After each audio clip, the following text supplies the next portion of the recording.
Inclusive education या समावेशी शिक्षा के आज के वीडियो में हम बात करेंगे समावेशी शिक्षा के प्रवर्तक, प्रमोटर्स ऑफ इंक्लूसिव एजुकेशन। आइए वन बाय वन किस किस ने प्रमोट किया, कौन कौन प्रवर्तक रहे इंक्लूसिव एजुकेशन के, उनके बारे में बात करते हैं। समावेशी शिक्षा की स्थापना का श्रेय किसी एक व्यक्ति को देना कठिन है, क्योंकि यह अवधारणा समय के साथ विकसित हुई है। हालांकि समावेशी शिक्षा के विकास में योगदान देने वाली कुछ उल्लेखनीय हस्तियों में बहुत से नाम शामिल हैं। इसमें सबसे पहले जीन ओविड डेक्रोली।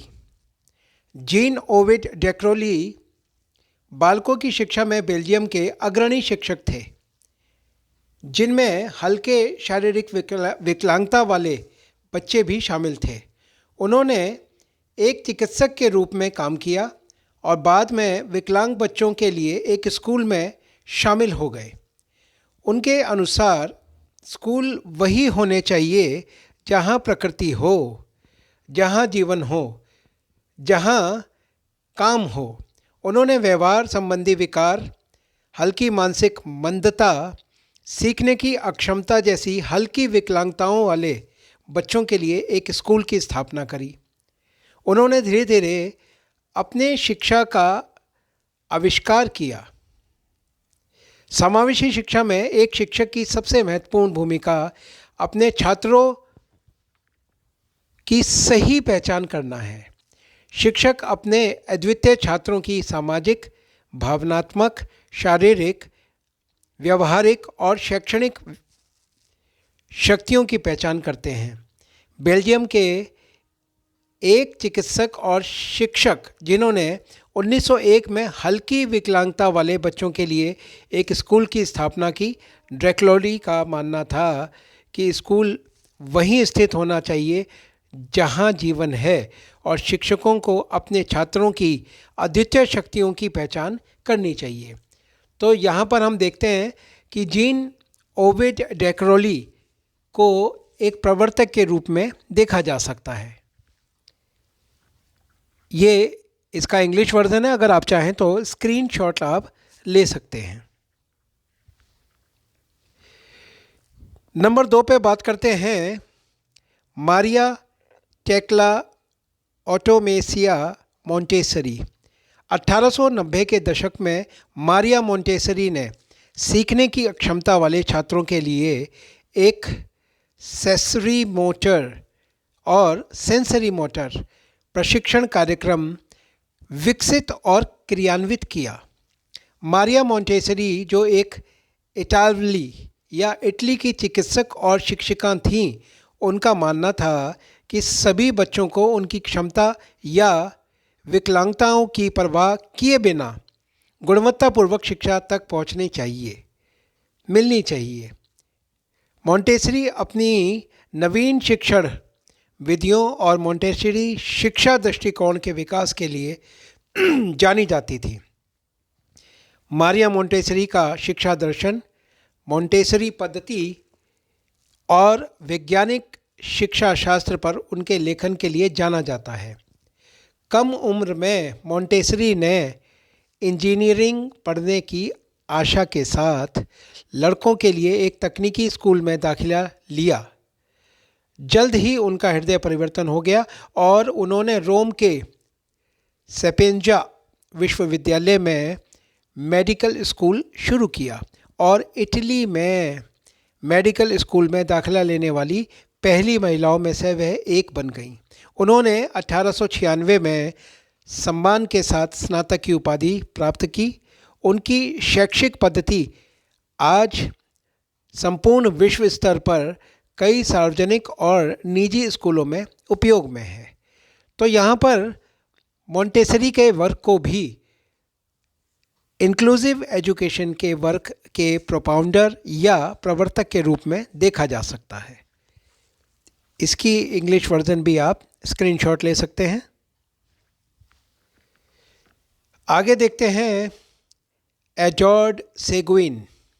1839 में गंभीर सीखने की अक्षमता वाले बच्चों के लिए विश्व का पहला स्कूल एडवर्ड सेगुइन द्वारा खोला गया था। सेगुइन ने एक संवेदी प्रशिक्षण कार्यक्रम विकसित और क्रियान्वित किया। एडवर्ड सेगुइन एक फ्रांसीसी चिकित्सक और शिक्षाविद थे, जिनका जन्म क्लेमेसी निवरे में हुआ था। उन्हें फ्रांस और संयुक्त राज्य अमेरिका में संज्ञानात्मक हानि वाले बच्चों के साथ उनके काम के लिए याद किया जाता है। 1840 के आसपास उन्होंने पेरिस में बौद्धिक विकलांगता व्यक्तियों की शिक्षा के लिए समर्पित अपना पहला निजी स्कूल स्थापित किया। 1846 में उन्होंने ट्रीटमेंट, मॉरल हाइजीन और एजुकेशन डेज इट्स नामक अपनी पुस्तक प्रकाशित की। इस कार्य को बौद्धिक विकलांगता वाले बच्चों की विशेष आवश्यकताओं से संबंधित सबसे प्रारंभिक व्यवस्थित पाठ्य पुस्तक माना जाता है।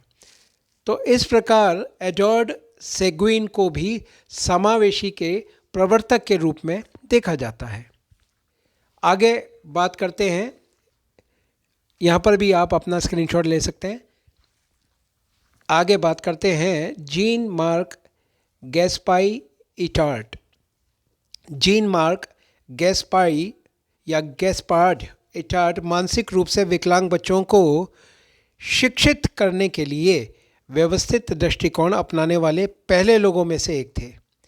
जीन मार्क गैस्पार्ड इटार्ड प्रोवेंस में पैदा हुए एक फ्रांसीसी चिकित्सक थे।